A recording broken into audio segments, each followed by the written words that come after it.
Good afternoon, evening, wherever you may be. My name is Darren Pope. I'm a developer advocate for CloudBees, and today is going to be a little different. I'm going to bring Mark Wade in. Normally we get together. Hey, Mark. Hey, Darren. Normally we get together and talk about what's new in Jenkins LTS. Well, we decided last week before last, that we're going to do a couple of different live streams, and it's going to be live coding.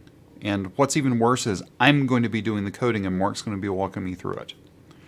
Now, fair enough, I can code. But what we're doing is something that I don't do a whole lot of very often. So you may also learn a few new things today too. So this is part of Hacktoberfest from the Jenkins community, and CloudBees, we're here helping out. And what we're going to talk about today, as you can tell by the title, is Modernizing Jenkins plugins. That sounds like such a fun thing to do, Mark. How fun can it be? Okay, so I don't know about fun, but I know that any product that has a 15-year history will have some portion of it that needs modernization. And as it turns out, modernizing plugins is a way that new contributors can help in a concrete, very specific, beneficial way without making a major investment themselves. So they can get experience, test the waters, and do something positive to help the project in ways that are both easy for them and actually useful for the people receiving it. It's a win-win for both the maintainer and for the new contributor. And what we're doing today is sort of contrived, but it's live and it's real. And we are actually going to be making some changes to a plugin that Mark recently adopted, I believe, correct? That's right. Okay. And we're going to go for about an hour. We're going to go to the top of the hour. So if you're here with us live, it's 4 p.m. Eastern, 2 p.m. Mountain. Mark has a hard out at the top of the hour. So we're going to go probably until just a couple of minutes right before, so he's not scrambling to his next thing. So we may cut it just a hair short, but what we're going to be doing is we're going to be working on modernizing the schedule build plugin. Yeah, well, so let's start with an opening question first. How do I choose where to do what I want to do? And maybe Darren, if you'd be willing to share your screen and show us plugins.jenkins.io. All right. So on plugins.jenkins.io, and so, okay, this is the usual Jenkins plugins site. It has a facility that will allow us to see which plugins are up for adoption. Adoption is a process where a maintainer says, I don't have capacity any longer to maintain this thing. I need somebody else to help me. And so they offer it for adoption. So, and the easy way to find it, let's pick a plugin. So the one we're going to work on, schedule build. So just search for the word schedule build. And now the first pick there, click it. And you see that adopt this plugin now on the right-hand side under the labels. So right there, click that, labels. And here now you just see a list of 110 Jenkins plugins that have been marked as ready for adoption. So their maintainers have said, hey, I just don't have the capacity to maintain this. A good way to decide where should I put my energy is look at this list and choose one that's interesting to you. Most recently, I had some interest in configuration slicing, so I did a little bit with it. I didn't adopt it. And then schedule build is one we're going to do because it happens to be in this list as well. But the idea of choosing something interesting to you increases the chances that you will want to do more with it. Maybe you're a Microsoft user and you'd say, I want to do something with MS Build. Or maybe you care deeply about FTP-based access, and you do publish over FTP, or the OWASP dependency check, where you say, I care so much about security, I want to do something there. All of these plugins are waiting for adoption. And then here again is schedule build. So right. That's what we're doing today. So this is, if you want to figure out one that you, and this is the thing that a lot of people run into, is like, I need this plugin. Right. You don't have time to rewrite your jobs to not have a dependency on that plugin, so it's a must-have for you. Right. But then everybody sort of pieced out and said, no, I'm not doing this anymore, which is fine. I mean, people go and come from the communities, and that's normal. Right. Now, and this, if you, do you have a Jenkins instance running? If not, we could look at don't. ci. So open up ci.jenkins.io, because what I'd like you to do is in the Manage Jenkins screen on ci.jenkins.io, Wow. that's seriously small text. Okay. Now, I don't have access. So that may not help Yeah. us then. So, Okay. so Yeah. I'll just describe it. Another way to decide what you'd like to adopt is go to your own Jenkins instance, and on your Jenkins instance, go to Manage Plugins, and you'll see listed there plugins that are up for adoption. So you can look at your own Jenkins server, your own Jenkins controller, and it will tell you, oh, I'm using this plugin, this plugin, this plugin, and this plugin that are all up for adoption. So it's another good way to find something that might be interesting to you. Okay. So, where do we start? We know that we're going to be doing schedule build, so let's take a look at it real quick. So what does schedule build do? Now, I have not prepared for this other than finding out that we're going to be doing schedule build. And I looked at a couple of notes, but I haven't done anything. Like, we're going to be doing all of it live today. Right. And I looked at this, and I sent Mark a message and was like, wait, isn't this just, cron? Isn't this just built into all the jobs? And then I realized, oh, wait, because it wasn't really clear. And I think we'll revisit this again next week when we get into documentation of updating the READMEs and making this maybe a little more clear. But what this does is you can schedule a build, and it drops it in the build queue for that. So it's in the build queue immediately for that time. So it's basically in a quiet period until the time crosses. Right, exactly. So this is a more, okay, I admit I have a technique where I will occasionally open up the Build Now link, where it says, what it does is it gives me a hyperlink that has seconds of delay included in it. And then I'll rewrite that hyperlink with a new delay value, 300 seconds. I want it to start in 5 minutes. Schedule Build plugin lets me instead say I want it to start in 5 minutes with a nice UI. So what I had found was a common place where I was doing certain actions, and this plugin actually automates that action. So this plugin is a convenient thing. Okay.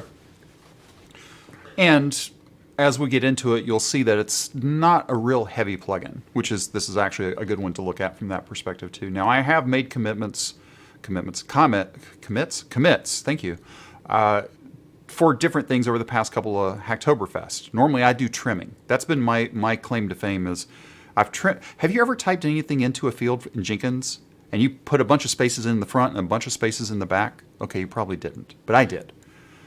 Because it's just annoying to me. That should just be trimmed, right? There are no fields that should have leading or trailing spaces. Right.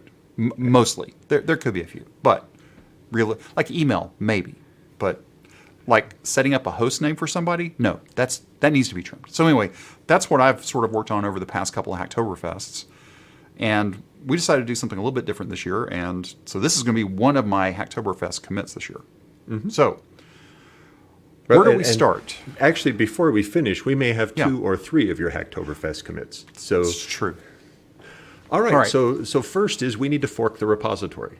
Okay, well, let's look at the docs, because you did good. send me these docs. I did, that's right. And this is the section we wanted to at least take a look at, right? It From a is, modernization. but there's predecessor material that is prior to this that will, so those are the actual dev steps we'll take. But we may want to go earlier in this because you need Java 8.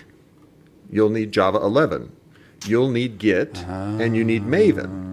And so you're going to need a dev environment where you can do some work with this thing. Okay.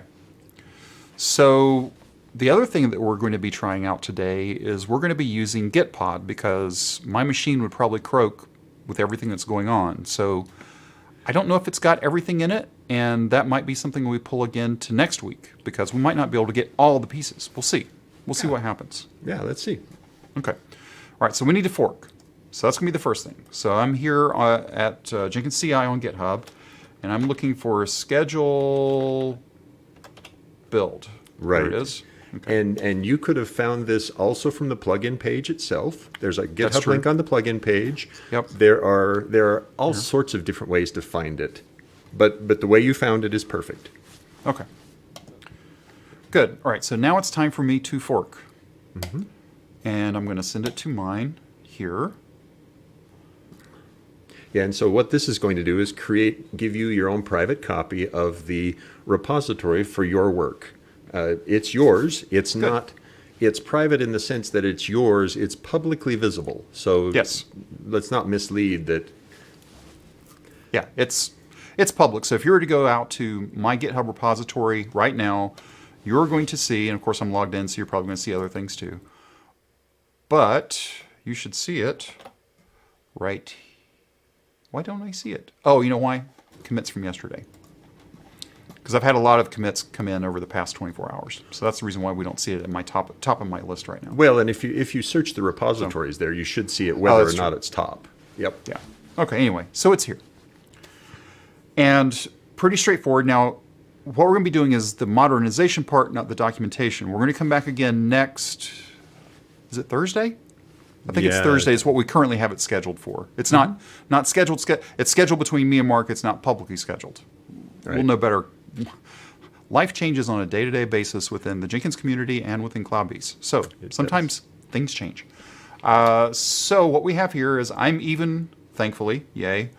So I'm going to go ahead and launch Gitpod. Now, if you don't understand what Gitpod is, we're just going to go with me for right now. But basically, Gitpod is a cloud-hosted VS Code. Now, Mark, I know you love Emacs. But VS Code is a really great GUI. Well done. It's a great IDE. Nice close choice. enough. So Darren, I think it's important what you're showing there. This notion of somebody providing you with the Gitpod team has provided a dev environment for you. You aren't even doing this on your local computer. No. This is using capacity they're providing. Correct. And this, if you look up here, I know it's really small to see, but I'm in a browser, and this is VS Code. And in fact, just to sort of make it even more, I'm running on a 4-core 2015 MacBook Pro. I think it has 16 gig of RAM. Yeah, it does. But this little instance that I have running here has, oh, by the way, 16 cores and, just 64 gig of RAM. So you've got more than enough juice to work on this plugin. Yes. And this is the reason why I like, there's other reasons why to like it, but this is one of the reasons that it is. Now, I will say that I'm used to switching between shell and doing other things. So for me, I don't live inside of VS Code typically, but from a compute perspective right now, this is what I need. Well, and that the fact that thing is giving you a shell prompt down there, the terminal prompt at the bottom, is crucial to us because the steps in order to be as portable as possible for people, whether they're on Mac or Windows or Linux, whether they're running on a System 390 mainframe or on a Raspberry Pi, we've chosen to use command line to do many of these operations. Yeah. So we're here. So I've got my fork. I haven't created a new branch yet. Do you want me to do that first? Yeah, let's get a Let's new do that. branch. A common mistake for new contributors is they forget to create a branch, and then they start working on the master branch, and it makes it complicated for the maintainer to accept their work because of interactions that go badly when you're proposing a change from one master branch to another master branch. So yeah, give it a new branch name. All right, I'm going to go ahead and let the screen go full, and we'll sort of go off to the side and be disembodied voices here. What do we want to name the branch? So I'd call it Update Parent Palm. Okay. And this goes back to one of the items from that sheet, which, by the way, after we're done, I'll go back into the description and add links to this, which I'm not even showing right now. I'll add links back to this document. Is that okay, Mark? I can do that, right? That's great. Absolutely. Okay. Yeah. All right. So I've created my new branch, Update Parent Palm.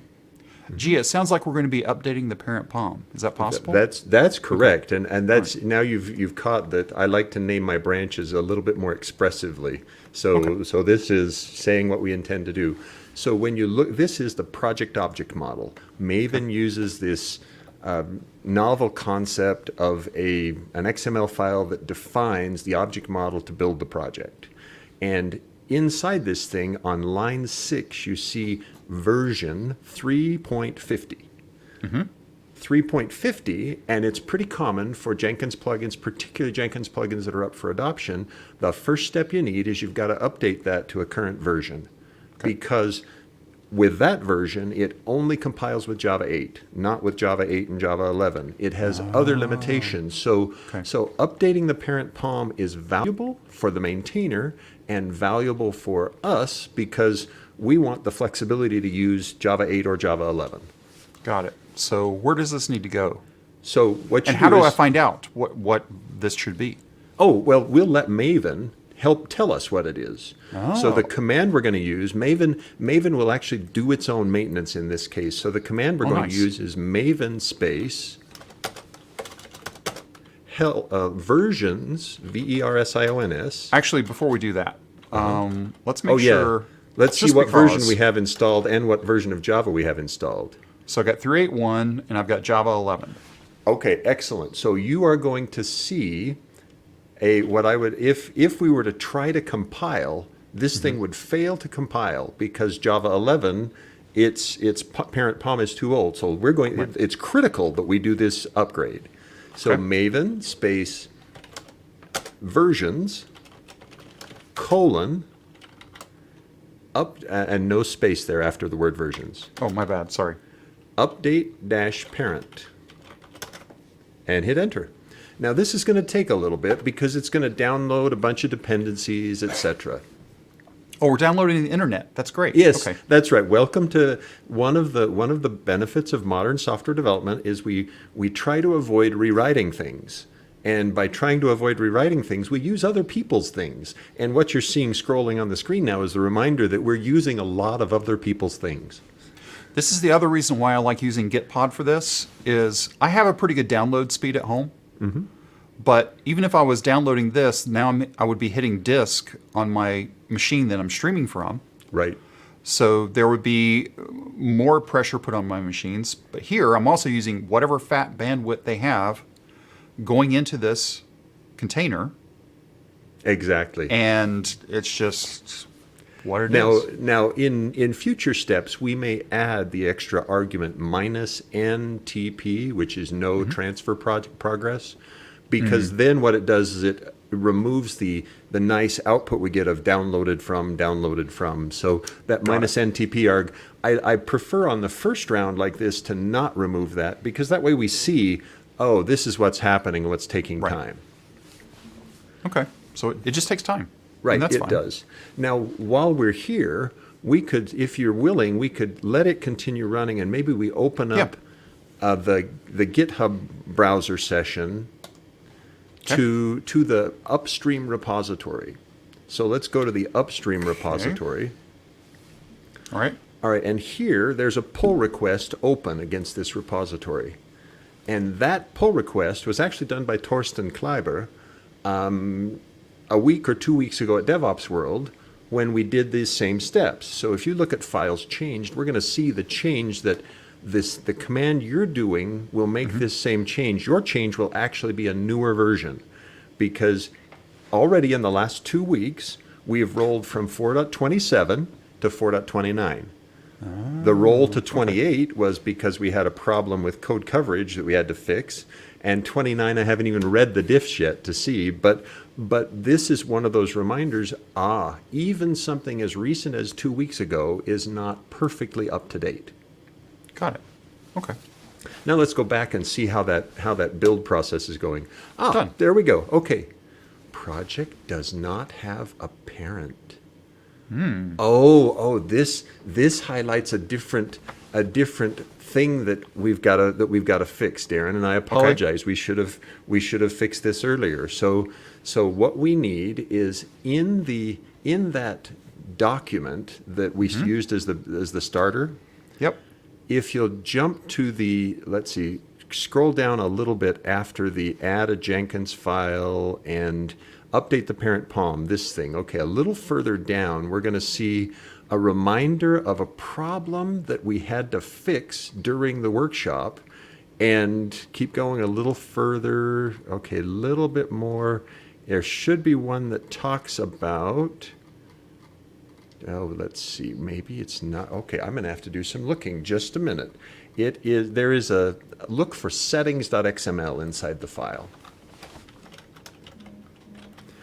There we go. Okay, so what happened was, what we discovered was, there is one of the components of the Jenkins build that requires this file in a particular location. So if you can copy and paste the text of this settings thingy.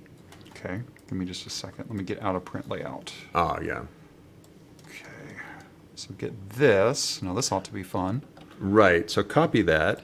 And now we need to, in your VS Code, open up a new file. Okay. And it'll be in the... Jeez. Excuse me, Dare. That was really crass, That's fine. wasn't it? How dare I snicker at you? I'm running using VI inside the of terminal. Inside. VI. That's great. I love it. Happy. Okay, just settings.xml, right? It's dot in the home directory .m2. Oh, okay. So this is actually interesting. So you've I've got gotta- to figure out where I'm at. Right. So do a cd space tilde or cd with no argument. Okay, and if you look there is probably a .m2 directory. Yep. Okay, good. So in that directory, we need to edit a settings, or you can just cat to a settings.xml. There's already Oh, one it's already here. there. One's already there. Very good. So let's open it up. And now what we need to do is append to the end of this thing that big blob that you copied. Okay, then we've got to figure out. Then we've got to resolve the resolve differences between them, right? So now it's local repository. So just, this is easy. Good. Delete that line and paste it down below. Just right here. Anywhere, Should be fine. right? Because it's a top level thing. Oh, not there. Well, okay, almost anywhere. Yeah. There. Okay. Right, and now we you get can rid of delete this. the 3 lines at the top. So what this does is this should resolve a problem in the M2 or the HPI plugin that Maven uses. So Got it. So do your Maven command again. Which should go much faster since we've already Right, downloaded no, the no internet. download. So where am I at? See, using VI and never mind. It's just a. Exactly. It's habit, man. I see a shell, and that's just where my fingers go. Okay. Yep. There we Okay. go. Notice the message this time. Updating parent POM Yep. from 3.50 to 4.29. If you do a git diff here, or if you use VS Code to show the diffs, either is fine. There we go. Boom to boom. Yep. Right. So here's the change from 3.50 to 4.29. So this is Okay. already valuable enough to justify committing and submitting the pull request. Okay. So what I'm going to do here is I'm actually going to discard this backup because Right. that doesn't matter. I Yep. don't care about that. And what I'm going to say here is update parent POM. I'm going to try to be nice because most of my commit messages are never this good. To 429. Right. Now, okay, if you're being really nice, give me a couple of blank lines. Oh, really? Okay. Yeah, because I think it'll allow this. And allow compile with Java 11. So what you're doing is you're further motivating me to accept this. Okay. Yes, ready to All go. right. All right. So let me actually stage it. Now, and thank you very much for being willing to do this. I'm not a VS Code user, so I'm learning as we Yeah. go here, watching how you drive VS Code. Do you want me to put Hacktoberfest in this one too? Yes, it would be a good thing to put. Actually, the commit doesn't need it. We'll put it in the pull request. So the In the commit PR, is that's fine. right. That's right. The, Okay. the commit's Got it. fine without it. All right. So I'm going to do that, and I'm going to publish changes. Okay, now when you publish changes, will that push it to the remote repository? No, I'm going to do that differently. So Okay, I good. will. I mean, I technically I could, but I'm not going to. Well, yeah, and I was wanting you not to. If you Yeah. can. Oh, yes, there it is. Create pull request. Yeah. Cool. Okay. Ask me later. And then, okay, I'm not going to do this because I'm old school. Oh, okay. All right. I could, but let's just not. Whatever path is fine, because for me, I love seeing. I think there's several different ways to do these kind of things. So that's cool. I'm just going to do it the way that I want to do it. Let's put it that way. That's perfect. I do it my way. Okay. So what I wanted to do now is so now I have my branch over here, and I should see that that was just committed 1 minute ago. And I'm going to go ahead and create a new pull request. Again, I could do all this inside of there, and people are probably yelling at me right now, and that's fine. And I'm going to do that. And there's my diff. Mm-hmm. And that so far looks good. Now I'm going to create a pull request. Yep. And I'm going to say here, Hacktoberfest, right? Yes, please. Right. Exactly. Hacktoberfest dash. Is that Yep. close enough? All right. That is great. Now I'm supposed to do the right thing. Wait, and yes. So now I want you to fill in some square brackets here with X's, because it helps me as the maintainer. And by the way, what you just said, having that extra space, we can see here that the update was fine, and then the allow compile with Java 11 dropped right in. Right. So Yep. good call on that. Yep. Okay, so walk me through this, because I try to be nice, but honestly, a lot of this just goes right over the top of my head. Well, and that's why it's a good excuse for us to continue the try to be nice theme. So on each line that starts with a dash and then has an open square bracket, a space, and a closed bracket, this is a checklist that the maintainer has offered to you as the submitter to consider. Think about this and think about this, and when you have done it, instead of square bracket, space, square bracket, you put square bracket, X, square bracket, and that says I did this. Yep. So yes, we're opening from a topic branch. Yep. Next one, yes, the pull request title matches. Yep. Next one, please describe what you did. Yes, we're enabling Java 11. Link to relevant issues. So for me, there's no relevant issue, so I would say either delete the line or mark it as X because the task is done. You can't link to, there's no relevant issue. I'll leave it off. Great. And link to relevant pull requests, delete that because there isn't one. And this is a case where we can't provide a test reasonably, so delete it. Right. Okay. Got it. So 1, 2, 3. And now I guess I can get rid of this, right? Yeah, the XML style comments or the HTML style comments, you can delete those. Oops, not that far. Okay. Right. And now when you hit the green button to create a pull request, it's going to create a pull request, and it will start the process that ci.jenkins.io will begin the evaluation of it. Okay. So while we're waiting on that to fire up, Gus, thanks for hanging out with us live today. We appreciate it. Thank you. And Oleg, have you considered JTE as plugins replacement? They're very different beasts. Yeah. So Jenkins template engine, it relies heavily on plugins. So it's the Jenkins templating engine is really a different way of thinking about how you do pipelines. It's not a viable replacement for Jenkins plugins. In fact, it's critically dependent on Jenkins plugins. Okay. So if we were to go look at ci.jenkins.io. Yeah, and you can actually, because the details is right there. So True. on that screen, you see just go. some checks haven't completed. When you click the details there, it will take us to this page, and down at the very bottom center, view more details on CI. Yeah, click that. Does that automatically open in a new window, or do you remember? I think it opens in a new tab, yeah. A new tab here. I'm not going to trust it right now. Okay, that's fine too. Oh, there it is. Right, so Is this Blue Ocean, or is this the new? This is Blue Ocean. We haven't Blue switched Ocean, to Pipeline Graph View. Although, for fun, click the arrow in the top right-hand corner. Let's go look at Pipeline Graph View. Okay. So Pipeline right Graph here. is right below Blue Ocean on the list. Okay. And there it is. Interesting. So, and you could click individual cells to see individual tasks, to see the log as that, and then you can click the node over there. Pipeline Graph View is making progress. It's not done yet. We know it's not, but it's making progress. So we can see here that it's PR23, which if we were to look here, we can see it's PR23. Right. Nothing magical there, and now this is all building out. So yeah. Now we're going to take advantage of the fact that I'm now a maintainer. Yes. I'm going to go ahead and approve that pull request.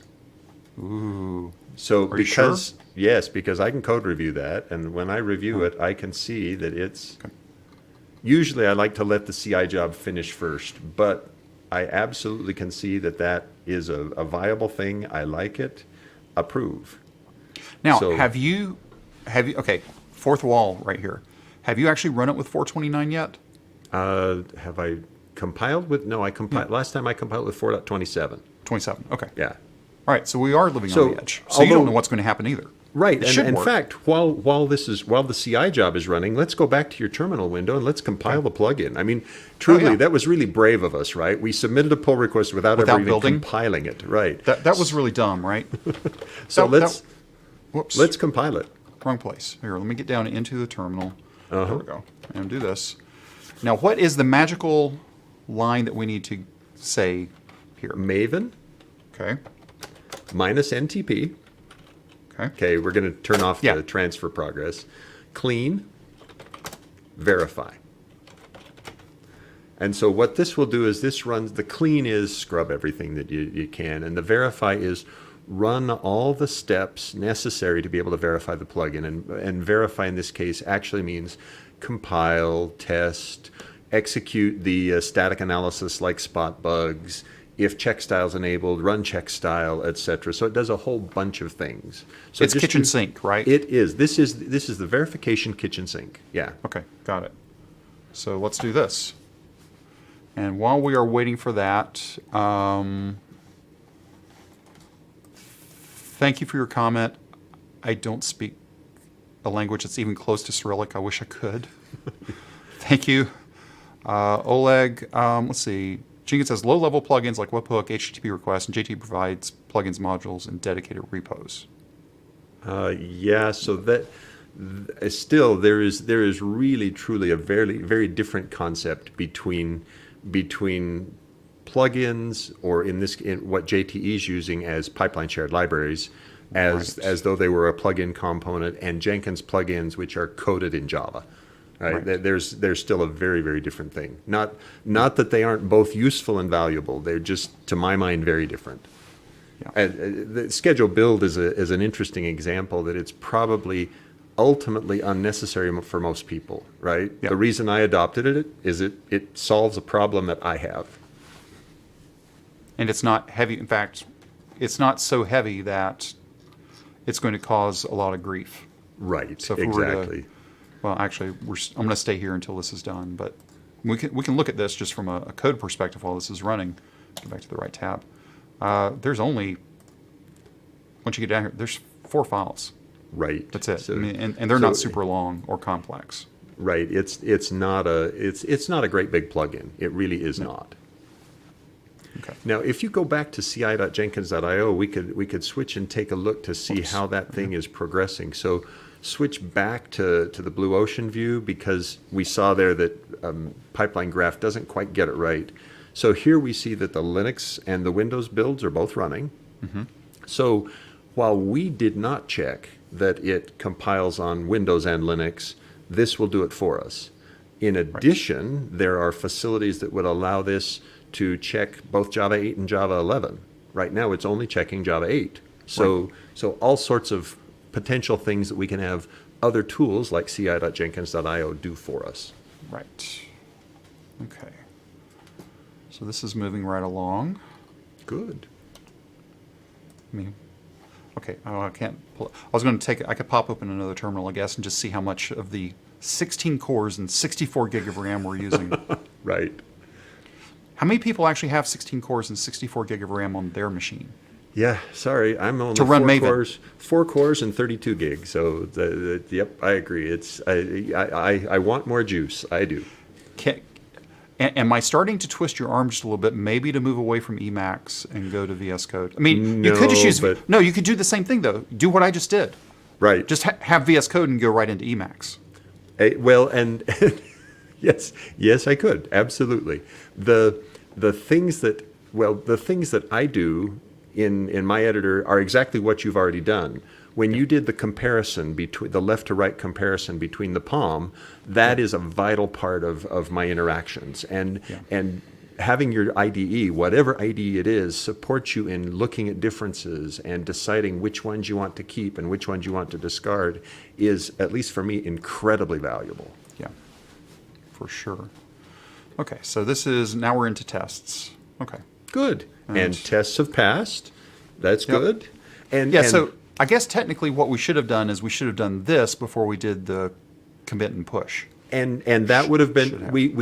we should have or could have, but the problem is if we'd done that, we would have had the unnerving experience of having the compilation fail because we were running Java 11.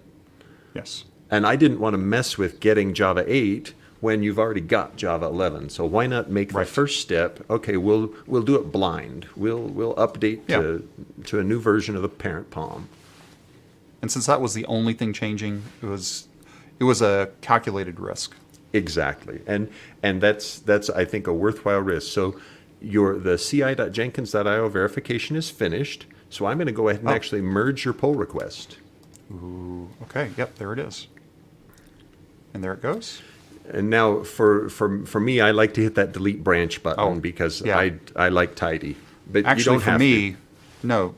Actually, for me, I'm in the wrong place. In my repository, I have it set up. My defaults are set up to automatically. You delete branches automatically on the first on merge. Yep, I do. Ah, okay. So let me get back over. I guess I could have gone through the fork. Go here, and 2 commits behind. So let me go ahead and do my fetch upstream because I'm being lazy right now. Well, and this is a cool feature that I was unaware of until very recently. That fetch upstream lets me, with one button from the GUI, bring down the latest changes. I was doing all sorts of command line stuff. Oh, to I do know. that. Me too. Yeah, and this guy here, it's like, okay, and I know I could do this with the GitHub command line, but, and I know it's available within Gitpod. I just, Right, that we haven't fetch tested upstream, it, so yeah. it's an easy way to do it, and it just works well. Yep. So what I want to do here, now the question is, and my branch is gone now here too. Good, right, because we did that up top. Got it. The flow I'm working in right now is a little different than normally how I work. So I'm just trying to make sure I'm catching all my bases. So now if we were to take a look here, I'm going to close this and go back over here, then I need to do a, hello. You probably need to do a pull. Check out the master branch and pull. Yeah. Let me just synchronize. Good. Actually, here, hang on a second. Yeah, I can just do it this way. I'll say okay. And then what we should see here, just looking at the POM XML, we should see 429, which we did. Good. Okay. Now, I just want to make sure that, okay, so this branch is still here local, so I'm going to get rid, whoops. I'm trying to remember how to get rid of the branch here. You know what, I'll clean up my workspace later. That doesn't matter at this point. And now because you're running in Gitpod, once you exit, they will clean it for you, right? I mean, because it's entirely local inside Gitpod, it'll be... It is, yeah, but so git branch, here, I'll just do this, clear. So let me do a git checkout. Again, I'm going back to command line, and I'm going to do git branch, or git, what is it? Git branch minus delete? I think it's this. Yeah, okay, good. There we go. Yep, okay. Because I have all these in aliases, and so I batch it all, so just remember the single command. Exactly. So this is actually a good question from Stake Zero. How does a plugin get marked open for adoption, or whatever the tag is? My concern is people don't want to adopt a plugin that no one is interested in. And so this is fun. Take us to the plugins page, Darren, and let's talk for this for just a minute. Okay, so if you look at this one, this schedule build plugin, over on the top right-hand side, below the version information, there's an install count.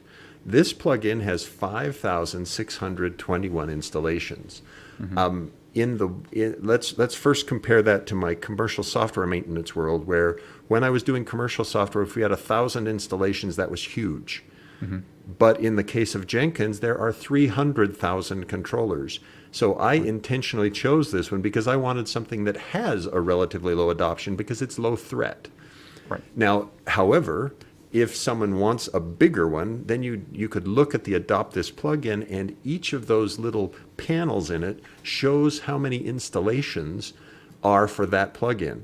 Let's take this one. Oh, yes, let's take that one. So it only has 280,000 installations. So adopting this plugin means if you make a mistake, you make a mistake for 280,000 installations. And as an example, in the Git plugin, within 4 weeks of a release of a Git plugin, about 50,000 installations have adopted it. So we are very careful about big plugins, right? And Yeah. we would expect if you adopt this plugin, you'll be very careful. And this is also 50,000 that you are aware of. Right. That's 50,000 that reported the installation, not 50,000 that might have been air-gapped or might have not been reporting because of firewall settings or whatever. Right. Okay. So we got a parent POM. What do we want to do next? Well, so And we let's- just time check, we've got about 15 minutes. Right. So let's go back to the document and let's pick another topic, because for me, the choice of what's next is a fun conversation about, okay, which things would we like? So Where click are on Update the Parent POM. That's where we were. Yeah, okay. there we go. Okay, so we could So we did this one. Right, we updated the done. parent POM. So another common challenge for plugins that need adoption is they may specify a relatively older base Jenkins version. And they say, hey, I support Jenkins version 1.500 something all the way to the current. The reality is they're not being tested that way. No. And this concept of updating the base Jenkins version is a way for the plugin maintainer to express, I actually test things closer to this. Right. And so for me, updating the base Jenkins version is a good, relatively easy thing we could do and say, yep, we're going to update the base Jenkins version. Okay. Cool. Now, there are others like spot bugs and SCM URL, and we'll talk through those. The base Jenkins version and the SCM URL, I think we could do in the time we have left. Okay, cool. And Stake Zero, you are very, very welcome. Yeah, thanks for asking the question. It's a very, very good question. Yeah, because again, that's the reason why this one was picked, just because it was low risk. Low-ish risk. Admittedly, it's me being a little bit scared or chicken or paranoid or call it what you will, but I didn't want to pick something really big. Okay. So we said we're going to do version Yeah, we're going to update and SCM, right? So open up www.jenkins.io, Darren, and let's look Okay. at some guidance there. On www.jenkins.io, and in the search box at the top right, choosing Jenkins version. Oh, there it is, top query. Okay. So this page describes some of the governing principles around how you choose what you should make as your minimum Jenkins version you're willing to support. Got it. And in the particular case with this one, as you scroll down a little bit further, what we'll see is it will tell us there are statistics of core versions by plugin that can guide us on this, and then currently recommended version says the Jenkins versions 2.289.1 and 2.303.1 make good core dependencies. And I bias generally towards the older of the two, so I propose we make it 2.289.1. And there is the text we need to put in there, so just grab that. Okay. So we're here. Mm-hmm. Now this may or may not exist here, right? It doesn't. You have to find the properties section, and it doesn't exist. And for many, it won't exist. And we said we're going to do 289. Right, exactly. What happens if you put in a bad number? Like if I was to do 389. Compilation will fail abysmally because it will try to download that Jenkins version as part of its build or test process. I forget which. I think it's test. Got it. Okay. So 289.1. Let's click away. So you agree with that, at least I do. visually. Okay. I do. Now we need to compile because this is one that this exercise may actually show us some failures that are important for us to fix before we submit the pull request. Okay. I Before don't this- think there are any in this. Oh yes, and we need a new branch. Absolutely. What do we want to call this one? Or we're going to go ahead and do both of these? We'll this just time? we'll just do one. Let's just Just do do one at one. a time. Yeah, Okay. because we can get value if we run out of time. We've still gotten Got it. value by so update base Jenkins version or update minimum Jenkins version. Yeah, that's great. Excellent. Base Jenkins version is a good choice. Well done. I know I'm not a great pair programmer. Sorry about that. Okay, so that's there. We've got it. Just for grins, we'll take a look at the commit history. We'll diff it. We're adding a new line to properties. Jenkins version 2.289.1. Excellent. Yes, that's Okay. exactly what we want. Okay, so we're looking good there. So what we want to do is do this. And then what's going to be our commit message? So require at least Jenkins 2.289.1. And then as the further justification, acknowledge that we don't test older versions. Big words. That we don't test older versions. Right, and it's just being to me it's being blunt to people that look, I will typically test LTS and LTS -1 is close enough. Yeah. So let me ask this. So you're going back to .1. Is there a reason why you go to .1 of the previous LTS versus the last of the LTSs? It's very rare that there would be a relevant API change between true. a .1 and a .n, but just in case. Got it. Okay. I mean, it could be, it could just as easily be the .3 in this case. Because the text said use .1, I chose .1. Okay, so what do you want me to do here? Do you want me to build Commit it. locally first? Or do you want me to commit just it. commit? Okay. Yeah, all right. commit it, because if we need to make a change, we can always adjust the change. Right. So go ahead and publish and Uh-huh. PR it? Sure, Or- yeah, if we, I mean, Or do you want... I'd build locally first on this Okay. one rather than push the PR, because you don't want to, at least I usually like to know that the PR I pushed has a chance of passing inside Got it. ci.jenkins.io. Got it. So we committed it. We haven't pushed it yet. Right, And we're going to do clean verify again. correct. Got it. Okay, here we go.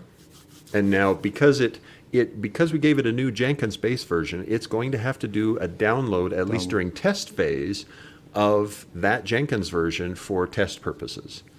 Right. And that's good. And once again, because you're using Gitpad, they'll do the download to their cloud-hosted server, and over cloud-based infrastructure, it's likely got better bandwidth than you or I have to our house. Yes. And we can't blame the slowness of Maven on bandwidth. So, Well, except when it's downloading. So Maven is what Maven is, right? I continue to be amazed at how much work in the world is done by something that is maintained by a relatively small team of people. very small team. It's impressive how few people are. Encourage people contribute to Maven maintenance, please, because it's a worthy and worthwhile project. Okay, so we're into tests. Great. We're into spot bugs. So far, so good. Done. Great. Okay, we're ready to submit the pull request. All right, so I'm going to publish the changes to my origin. Mm-hmm. Okay, and here again, I'm going to be old school, and I'm going to go over here. I'm going to compare and pull request. I'm going to, all that looks good. So I'm going to do here again. I'm gonna do Hacktoberfest again. Hacktoberfest. By the way, I'm planting a tree this year when it's all said and Oh, done. good choice. I don't need a shirt this year. Right. Another T-shirt is not required. No. Okay, so require at least that. Acknowledge. Now, so Yes, opening? we're on a Yes. feature branch. Yes, Cool. yes, and we've described what we did, yes. and the rest I think are still irrelevant. Yep. And we'll clean that up too, just because. Yep. And so we're going from there to master. Yeah, and now before you hit that create button, over on the acknowledge on the far left top, let's make it a headline. So put two hash marks on it. That way yes, very good. Okay. Got it. And create the pull request. Okay. one more down. So while now there is actually, we've got enough time that we may be able to get the other one done as an independent activity while this one's being verified. Okay. So let's get ourselves a new branch. Yep. And do you want me to base it off of this branch, or do you want me to go back to I'd master? prefer it be based off of master, because Okay, if you, that's what if I you thought. base it off this branch, then the pull request gets complicated. That's a polite way of saying it. Okay. So here, and we're Give gonna us a new say branch, and this one will be branch. update get SCM URL.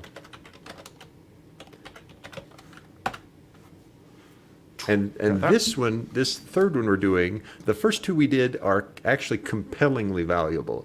This Okay. next one is not yet compellingly valuable, Yet. but when GitHub deprecates this particular feature, it will then become compellingly valuable. Yes. Okay.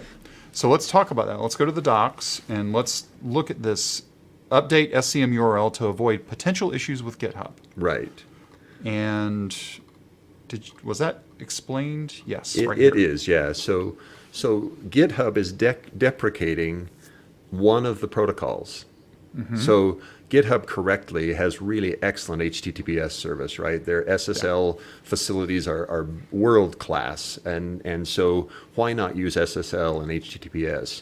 Right. Git protocol is a legacy from Linus's original creation of Git. It is completely unauthenticated, can be attacked man in the middle. Now, admittedly, man in the middle is a really hard thing to do with SHA-1 checksummed content, Right. but it's still possible, and therefore GitHub's dropping it. But our repository says that its SCM is stored through a Git URL, and we don't want that. It should be HTTPS. Got it. Okay. So what I need to do here, I guess, is since I'm here, I'm going to be lazy and go grab this, right? Oh, yes, that's brilliant. Good choice. Yes, absolutely. I hadn't even thought of that. Good. I just usually retype it. But yeah, that's much better. Well done. Copy and paste. That's how the world works. Yeah, so, okay, Right, so so- line 37 there Okay. has that, and you want to replace that git colon thing with what's in your cut buffer. And the difference is going to be the protocol changes. Oh, is it just the protocol that changes? It is just the protocol that changes. That's okay, all. I thought I was being smart, but no. No, not really. and you could take off the .git on the end because GitHub will rewrite and give you it. But in this case, why bother? That's the URL they offered you, and so it's one that you can expect they'll continue to support.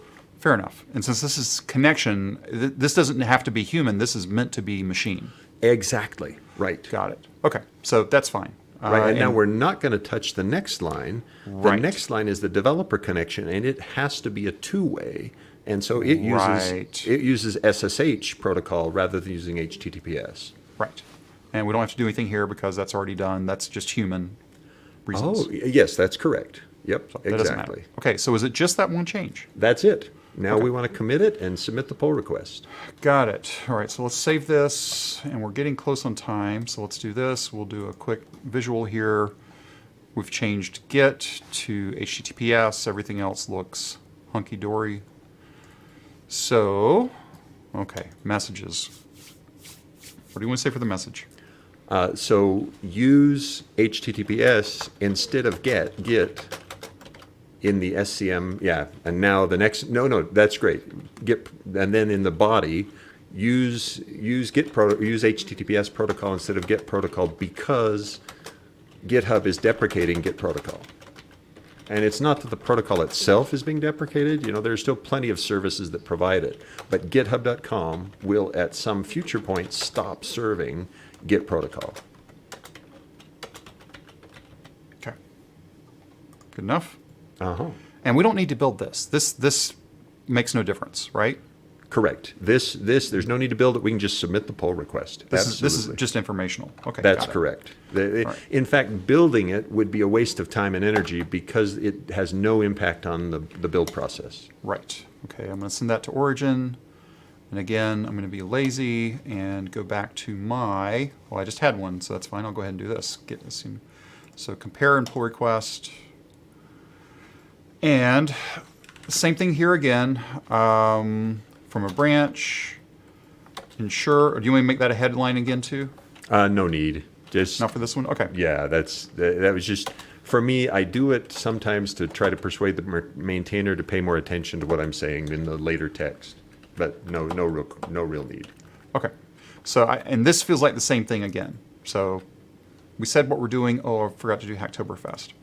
Okay. Hacktoberfest. Well, and your reminder there, I had forgotten as a maintainer to label the pull request Hacktoberfest. Oh, right. And I've got to do that for a couple of them because there was, let's see, where was it? Where was the one from Torsten? Is this still open? I think that one's still open, isn't it? No, Where'd you close it? I had closed it because okay. because what happened was your pull request generated a Superseded. conflict, and the Right. conflict, the resolution of the conflict was close the pull request. Right. Okay. All right. So I can go ahead and create this pull request. Do you want me to wait? Yes, please go ahead and create it. Yeah, because here it comes. we might get it merged before we run out of time here. Okay. And we have about 2 minutes.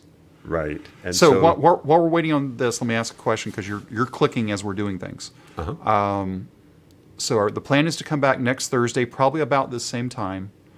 I don't even know what date that would be. That would be the 21st. We'll probably pick up right where we left off. I I think. would think so, because I think there's more to there are certainly more topics like this. There are a Yeah. bunch of topics for modernizing a plugin where this kind of activity can help. Yep. So we'll finish out because we were planning on just doing the documentation, but I think we still have some more closeout to do from a modernization. And depending on how timing goes on that, if we get docs updated too, great. If not, great. Right. We'll do another session just Absolutely. because. Okay. So that's in. Let's see what's going on here. So there's my 2. This one's still building, I would guess, because that was a Yes. heavier one for that case. Yeah. Well, and there are times when ci.jenkins.io is heavily loaded, and times when it's more lightly loaded. Yeah. Now you'll notice back on the list of pull requests, I had made a mistake, and one of the things that a Hacktoberfest contributor can do to help themselves is remind the maintainer, hey, could you label this Hacktoberfest? Right. Because you, as a submitter, as a contributor, don't get to apply the label. Correct. I get to because I'm the maintainer, and by labeling it Hacktoberfest, it will be counted in credited towards you when it's merged. Right. So did you get the other gentleman's? and I've got to go Enclosed. find Torsten's and correct the market, but It's right here. But the It's, 2. Very good. I will mark that 19. one also. Hacktoberfest. Oh, actually, it doesn't matter because he submitted it before Hacktoberfest started, so I don't have to tag it Hacktoberfest. Correct, because Hacktoberfest window is 1 October to 31 Right. October, and he submitted it back in September as part of the workshop. Right. Okay, Okay, so got it. I've merged the first pull request. Yep. And you're down to 1.5 minutes before you have a hard out. Well, and I'm actually at a great point where, because I'm a maintainer and I know this last one is harmless, I'm going to go ahead and merge it even without CI completing. Yeah, because it's just effectively documentation, right? It is documentation, right? So I've merged it. So we've completed in the course of 60 minutes 3 pull requests. Okay. Cool. And you properly credited me 3 Hacktoberfest labels. Exactly. Now, what you'll see on your Hacktoberfest dashboard is that 3 pull requests were merged. It'll take I think like 24 hours before they do the query. So we'll But look at that next week. They'll show you, and then they'll say the 14-day time down or 14-day clock has started. Right. And they have a 14-day period where they want to be sure that it's accepted, etc. So, yep. Right. Darren, thanks very much. Thank you, Mark. Again, we'll be back next week, and we'll pick up right where we left off. And I wanted to say one more thing. Oh, yeah, if you haven't subscribed yet to the channel, if you go ahead and subscribe, once I schedule that one, you'll get a notification inside of YouTube. So subscribe, go ahead and ring the bell. That way you get all the notifications. And that's it. We will talk to you again next week, where we pick up some more on plugin modernizations. Thanks, everybody. Have a good rest of your week. Thanks, Darren.